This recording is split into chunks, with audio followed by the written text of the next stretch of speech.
everybody, and welcome to the second season of The Inside World with my good friend Gowtham Bharadwaj. Hey, Gowtham, how is it going for you? Hey Ashish, absolutely good man. So good to be connected to you after so long time. Such a long So, time.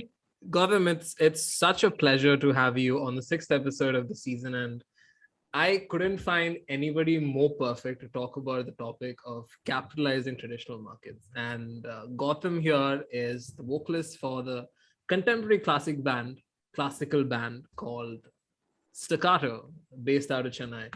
And when I'm looking at my acquaintance with Gautam, I think we got acquainted in 2017 from So Far. And I was handling the production of their song called Savan. So when you take a look at Savan's like a wonderfully crafted song in terms of how they have blended a classical bass and infused a lot of cultural roots on top of contemporary elements and add a bit of nostalgia on top of it so that people can get connected to the music that they're making. And it's such a humbling experience to actually have Gautham over here just to talk about Staccato and how they have done the entire positioning and how they go about, running the band on a day-to-day basis. And it's a pleasure to have you, Gautham, and thank you for accepting this invite. My pleasure, my pleasure. Thank you so much for all those lovely, kind words on Staccato so far, and that whole session of so far, where in fact we performed Savan, one of our first Hindi compositions for the very first time, and you completed it. We did the audio and we did the performance. And you gave us a beautiful production of the video, and that's very, very special and memorable. It was my pleasure. So when you look at all these bands that are in the market, there's always a genesis story that is there. And I'm pretty sure, Staccato would be having one genesis story that would be inspiring to all of us also. So how is the entire genesis of Staccato come into being? So Staccato is probably 10-year-old in terms of as Staccato, how we are all today. But it probably goes back to almost 18 years back when we were all, most of us who are today on as part of Staccato, were all part of rival bands during, the inter-school culturals that used to happen in Chennai. So where all of us used to come representing our own school bands and used to come perform, win, compete, lose, fight, whatever you might call it. And we were all part of these rival bands during school. But in the evenings, we were all part of a small group called Samarpan, which was amalgamation of probably bunch of teenage kids, pursuing music. We all used to perform as part of this band and used to perform together. So bunch of us who really pursued music seriously and wanted to take it up, continued that journey. And then a couple of them moved into, engineering, and I moved into CA. And then we still kind of maintained relationships and all that. We were kind of in touch with respect to music.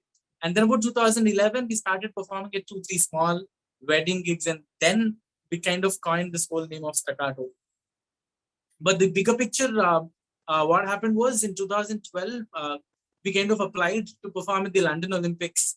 And then we kind of got through the whole thing, and we represented Asia, and we were probably the only band that performed representing Asia in 2012. And that was like a really, really big thing for the band. And then we realized that let's take this forward together. And that's how it's been since 2012. And today we are here after like 9 years doing our music together. It's wonderful, just to see how the band has progressed from school band competitions, college band competitions, and then to London Olympics. Absolutely. The exponential jump on experience from performing on your school stadium to London Olympic Stadium would have been an overwhelming experience for all of you. Exactly. And I feel with experiences like this is how you want to take the band more seriously and see how the growth Absolutely. is going forward. Second thing is, because most of us know each other for almost 18 plus years, we're all very close friends, and that's friendship is there. And then on the top of it, there's the band and music. So priorities are always very, very strong. So that way it's kind of got and kept us really, together in terms of doing what we enjoy and what we like. So yeah. That's wonderful, Gautam. Like the main reason why I've started Inside World is to break down taboos that say that music is not profitable and sustainable on the long run. But if you want to achieve that sustainability and profitability, there has to be a certain framework that you apply in your strategy.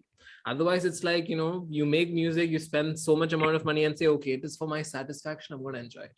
There's But no end to how much you can invest. Time, exactly, effort, money, everything. exactly. So when you take a look at this professionally, sometimes it's important to understand how you can translate your investments to a flowing revenue or an income that happens on a regular basis. So for that, the market needs to take you seriously. They have to understand what you offer, and they have to understand the value that you're bringing in as a band.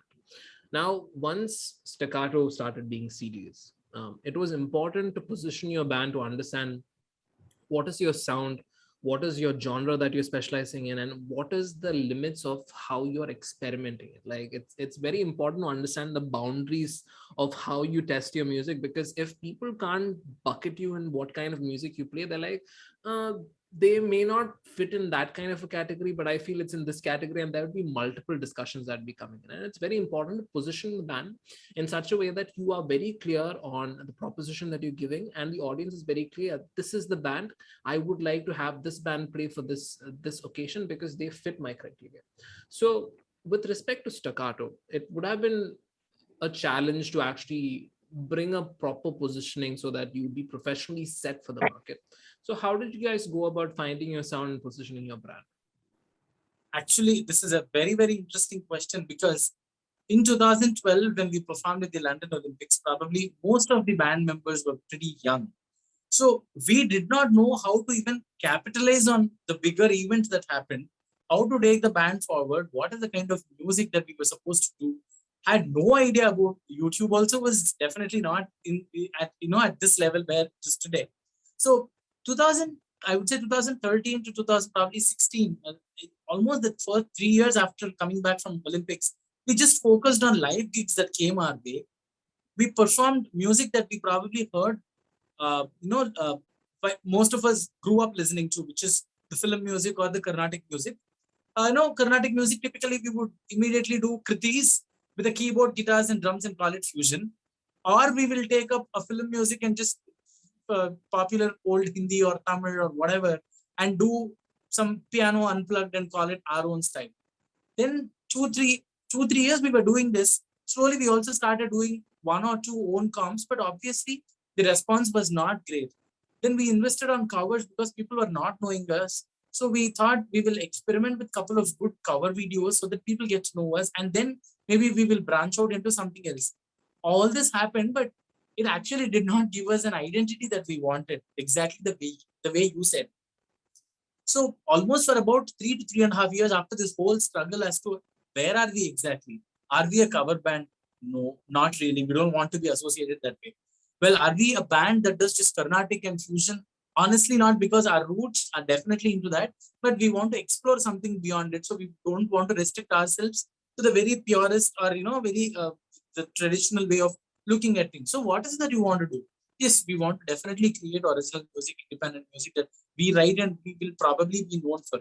Then we realize that is definitely going to take time, because people should know you for the sounding.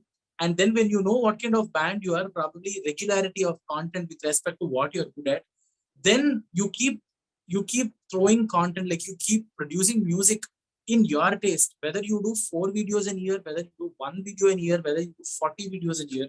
Ensure that there is quality and identity, which is very, very, very critical. So that's when we kind of started working on, okay, whether it's a cover, whether it's a fusion, a contemporary arrangement of a very old classic kriti, or an original composition. Let's ensure that there is an identity of Staccato, which is very, very strongly Indian and contemporary. That's what is our identity. So we wanted to focus purely on these elements, and the kind of songs that we pick when we are interpreting or doing covers also was thought about with respect to having this at the back of our mind. And every own composition that we also came up with had to have a very strong Indian music flavor, so that we could associate with the audience to whom we were performing, and also the audience that's actually listening to our music online on YouTube or Facebook or whatever may be the social media platforms. And this awareness or this focus came to us only in 2017, I would say. So it did take us a couple of years, but then from 2017, it's been a very, very conscious journey with respect to the kind of audience up. Wonderful. So, like you said, after a while, once you guys were clear with respect to what you're offering in the market, it was very clear on how you can position your content, and how you can curate your live sets, and what kind of an audience you're actually looking at in the long run. So, at the end of the day, I feel Staccato has capitalized very well on the traditional market. And the thing about traditional markets is, when you compare all the other markets with respect to music, traditional market consumers have a higher buying power. So at the end of the day, if you're setting up a gig, or if you're going for a show, or if somebody's featuring you in a show, it always depends upon what the customers are willing to pay to see you perform. Now, if you're comparing the contemporary audience and the experimental audience, or people who are just getting in the music space, for them to actually pay like $500 or $1,000 for a musical concert they would be very hesitant. But when you look at a traditional crowd, where people are like, okay, if I'm going for a traditional classical concert, I don't mind shelling out like 2,000, $3,000, because the cultural roots and the nostalgic elements that are infused in the songs that give them is priceless, and they can't put a price on top of it. And as a result, they are willing to pay so much amount of money just to listen to like classics or goals that they've actually listened to a couple of years back. And with respect to Staccato, you guys have experimented on so well, such that you built up the entire foundation in such a way that you have diversified how you guys write in terms of infusing contemporary elements, so that you bring in different crowds to understand, okay, that's an interesting way, an experiment that you guys have run. And I really like how you guys have done that. Now, with respect to capitalizing the market that you guys have targeted, could you just shed some light on how you figured out your audience and how you expand your audience? And I also want to understand your offline and online strategy, like in terms of how do you curate live gigs, and how you determine your online strategy in terms of putting content up there. Awesome. So like I explained, 2017 is when we kind of figured this whole thing out as to, having a unique sound for us, and trying to focus on that with respect to any content that we kind of produce. So we focus initially, to answer you, Ashish, on the offline content. So meaning kind of curating a set of tracks or songs that we would be performing as a band together for a live concert. So fortunately, like you said, capitalizing on the traditional market, we had somebody who was very interested in the kind of music that we produce on YouTube, came and approached us saying, we love the way you guys present Carnatic Kritis. A lot of my parents who've been very, very purists with respect to listening to only an MS Subbulakshmi's version, or say a Balamurli's version, or a Bombay Jayashri's version, or people who've heard the Sabha going crowd, I would say, kind of version, have actually enjoyed our Staccato's version of a couple of these YouTube videos that we created. Originally, we started doing YouTube versions of popular Carnatic songs. So he came back saying, my daughters, who were like 8 or 10 or 12, have started enjoying these kind of videos. And this way, I am seeing that probably presenting it in a different avatar or a platform is kind of attracting a lot of younger generation. Would you like to be part of one of my events that's happening in the heart of the city, where it's in one of the old sabhas, where there is a festival that's going on for like say 9 days. Every day there's a Carnatic artist who's performing, but one day I want to experiment and see if I can have a band come and perform, completely in a setup. I don't know how many people will look at it or appreciate this, but I want to make an effort. And we thought, let us take this as an opportunity to explore and get content very, very specific to this kind of an setup, the audience. And only thing that we told him is, can we also take the liberty to write our original music and also perform these, so that these people are not restricted to listening to things that they have heard 1,000 times before, but listening to something that's very fresh and unique and something from original from us. He said, please do it. He said, don't have any language restriction. With that at the back of our mind, we started working on this content for almost two months, sat, wrote this, practiced, and probably we were one of the first bands who have actually gone inside a sabha and performed with a drum kit. And we had people telling, it's loud, reduce, all that. But at the end of the day, we did finish. And in that year, probably we did 4-5, because once we performed, there were other sabhas that came forward, and we performed at 4-5 concerts during November, December, which is the peak season in Chennai. And that kind of gave us, a kind of a push saying, okay, fine. So probably we are starting to target the younger generation crowd and trying to bring them into the sabas, because sabas are generally 40 plus and 50 plus kind of crowd. You hardly see younger generation. So we started getting them on board. But of course, with respect to mix of music, we also do the traditional ones, but we also started performing our own music. In this we kind of identified space with respect to how we should capitalize on the market. So then offline, I think we focus literally on a mix, purely with respect to the content. The content was multilingual. The content was Kriti's interpretation or folk music interpretation and original music interpretation. Very, very limited covers, I would say. Covers also, this is not done and dusted, but something that's probably not heard of, or something that we have kind of offered it in a very, very different way and stuff like that. So it was like a 40, 40, 20, I would say 40% of, the contemporary stuff or the Carnatic stuff, 40% of originals and 20% of covers. So this is the avatar that we kind of took and we kind of focused on it. And this was completely for offline. Now coming to online has always been a trial and error. After a period of 7 years, we've kind of struggled to get probably a 60,000 subscriber base on YouTube.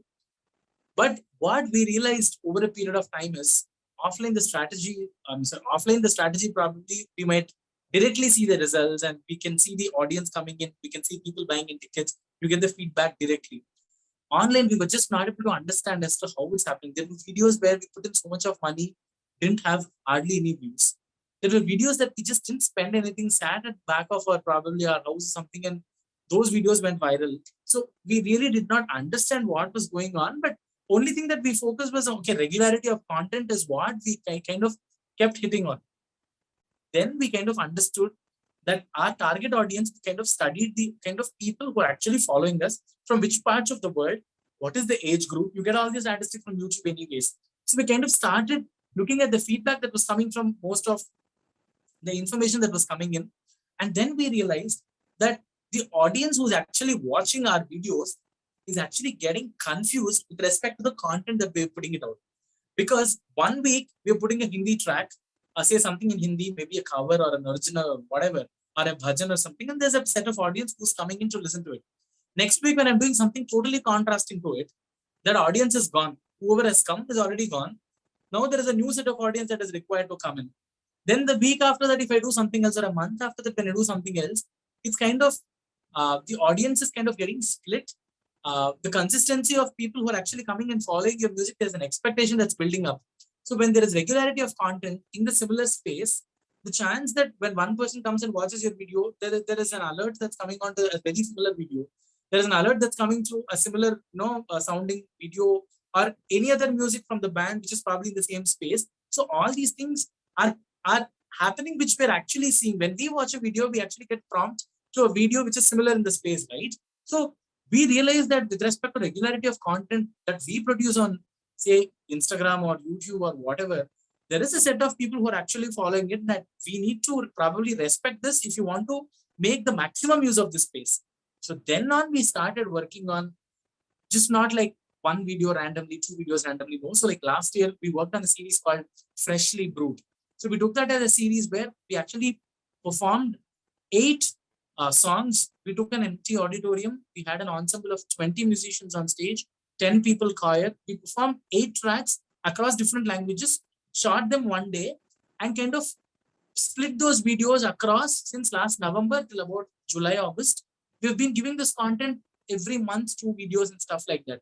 It was an effort of one day, but then we kind of spent some time on the video production alone and put it out. These set of videos kind of gave us reach. This was all purely cover videos of very, very popular songs across languages, but in a very different style because of an ensemble of a choir and stuff. This kind of garnered a lot of attention from people who are actually not from Chennai. This kind of gave us audience based on different parts. Now we're performing at Bangalore for an outdoor event with 800 people ticketed concert, which Staccato wouldn't have been able to do probably a year before. So that grandeur and that scale at which we kind of produce these covers has not branded us as a cover band, but it's kind of given us an identity saying these guys are doing something extremely good with respect to quality. Look at their music and look at their roots, they're damn good there as well. So when you're calling them as a cover band, there's so much of value that gets added there, which we kind of worked on. So these are things that we learned in the last 3 years, I would say. There's a long way to go, especially Instagram is still figuring out the real market and all this, but this was definitely a big learning. What you said is very true. Figuring out the online aspect of it is very hard if you're not an expert into it. Like from what you've just said right now, a couple of things that have come to my mind are two things. Like, when bands usually go for paid promotion posts on an online medium, what they look at is they look at the target audience, and then they put some money in. Okay, per day I'm spending around $500. I want this much amount of reach, and what they think is, okay, now everything is set. I don't have to worry about anything now. All my subscribers and likes would actually come in. But I feel there is one crucial element that people actually don't consider. That is the consumer behavior aspect of it. For example, if you're actually spending so much amount of efforts to craft a 3-minute or 5-minute video, or even a 1-minute video, what you have to understand is, okay, if I'm somebody who doesn't know Staccato, or if I don't know my band, how do I look at the video? So from the video, what am I looking at? Am I looking at a call to action coming out of the video? Like, for example, am I being encouraged to like the video? Am I encouraged to subscribe to the video? Am I encouraged to follow the video? Or am I encouraged to buy tickets or even do a Patreon contribution for that? So once people craft their content in such a way that they make the journey of the consumers to actually take an action towards the end of the video, it makes more sense where you put the money in and then you can see the corresponding contributions that are coming out. So figuring out that takes some time, where there's a lot of trial and error. But when you have somebody like, see, when people take music professionally, they look for advices where consultants come on board and they're like, okay, this is how companies launch products. Why don't you launch a music the same way? So I feel that is one thing. Second thing I want to add up on top of what you just said is the consistency of your content. Like you said, no, like there would be a user base that will already be there. But if you're putting something else, they're like confused, like, what is this band doing in the first place? Exactly. Yes. One place where we are still struggling is my band is like very, very particular with respect to quality, and like everything needs to be really well produced. So we are not on the Reels market at all. Like if you take Staccato's Instagram page, we don't have Instagram videos. That's because we are at always with scale. I'm like, boys, if we want to do something online space, then we should also start catering to probably 3-piece kind of videos and stuff like that. But our guys are, now we're working on our next album. So that's a major production again. So, I'll tell you an example actually. So since TikTok was taken out of the market recently, I mean, a year back, Instagram was very focused on making Reels the next big thing. So when you look at so many content creators out there, people jump from a 500 following to 200K following. Like, imagine just by capitalizing Reels, just Reels. There's this one musician called Nafisa, Hani and Nafisa. So she's a 17-year-old girl who just did ukulele covers for like 30 seconds. That's it. Sweet voice, wonderfully done. Bass just exploded. Another thing is, the Downtrodens, the metal band from Kerala. So what they're doing right now is they're also doing the same Reel and Instagram post strategy. Where they're posting consistently. So what they do is they take 15 seconds or 30 seconds of their live act, just post it out there, just engage the audience to actually engage with the post. What happens is this creates, a snowball effect where it reaches out to more people similar to the audience that is engaging, and then you get a better base that is refined to your taste. Especially videos of live performances where you take snippets and put them. That's what connects a lot more to people, because majority of them are missing out on live experiences, right? Exactly. Totally with you on that. So when you're actually going for a Reel strategy, just you guys have already wonderful content that's out there. You just have to put 15 seconds from wonderful takes. My favorite portion of Savin was the end portion where you did a brilliant run. The whole exactly, the violin runs and all that. So you had a wonderful vocal run. I keep listening to it again and again, and I feel that's like a proper Reels content that you guys can actually put up. Anyway, so Gowtham, so coming to the final portion of this, like, what is in store for Staccato? Like, what can we expect in the coming months or years? So last year we worked on this concept that I told you, freshly brewed. So there's been a lot of people who've kind of come and appreciated the music that we're doing. So we're working on our original album where we've told them that we want to do a freshly brewed version of our original music. So that's what we're working on right now. So it's going to be an EP of probably 5 tracks. One of the tracks is already out on the Maja platform, which released the Enjoy Enjami, right? So we've kind of worked with them and they are managing us right now with respect to our digital presence and distribution. So our first track from the next EP is the video is shot by the Maja, the team. So that song is one, and then followed by that, we have 4 tracks that we're working on in our EP. So the audio production is still, I mean, with the second wave and all that, it took a hit, but we're all working on the second production and I mean the second album, EP, and then hoping to see after we did our first album live in 2019, we launched our first album December 19, and we planned like a 7 or 8 city tour. We did 2 cities and then COVID hit. So we thought, okay, fine. Second album is also out. Then we probably have at least 15 original songs, and then Freshly Brewed has around 8 tracks which are completely rearranged. We have like a 25 solid set where we want to go live. Hopefully, next waves, all these third, fourth, multiple waves. Not hoping that these don't disturb us, but yeah, that's the plan for offline. Online also, that's the same strategy as of now because we're just working on our EPs right now. Wonderful, Gautam. Like it's been a pleasure to actually have you just talk about all this, and thank you for accepting my invitation over here. It's been crazy, and coming to what's in store with respect to your EP and your new production songs that are in the pipeline. I'm kind of excited to have you on an episode again just to talk about your entire release strategy that's coming for Staccato. But all the best for your future, and I hope you have a wonderful journey ahead with Staccato. Thank you so much. I just share our learning over probably the last 10 years, but yeah, there's always scope for all of us to keep learning. But thank you so much for having me on this. Thanks. Take care, Gautam. Bye-bye. Take care.